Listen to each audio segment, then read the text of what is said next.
the human body, which can be checked for any probable defects and then mended. So what's the difference between energy therapy and metatherapy? The energy therapist uses the polarity field of his own hands and the polarity fields of the patient's body. He brings about a shock to the body, which causes ionic and molecular movement to take place in the patient's body.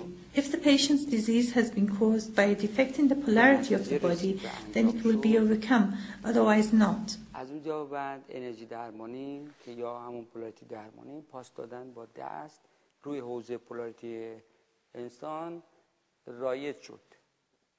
So is this the therapist's own talent, or does he get to do this through his practice? Some people have a stronger polarity field and others can improve this with practice, but everyone has a polarity field which may be weaker or stronger. همه حوزه پولاریتی دارن، حالا ضعیف و قوی این حوزه رو دارن. خب منتها در بعضی از افراد مشخصا Does the metatherapist bring the energy of the universe along with his own energy? No, because patients can be treated irrespective of their distance and with or without using their hands. The power and intelligence of the universe are two different things. Universal intelligence is consciousness and universal power is life. So it's not compulsory to use our hands during the procedure, and distance is not important because the consciousness in this process is not time or place dependent, because it's neither material nor energy. Wisdom is not material or energy, and so treatment can take place in any case.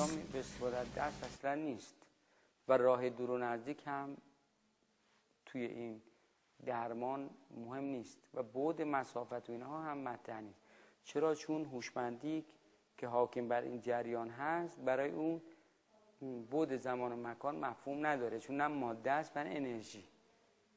در واقع هوشمندی نه ماده است و نه انرژی. لذا بحث درمان به هر صورتی عملی است.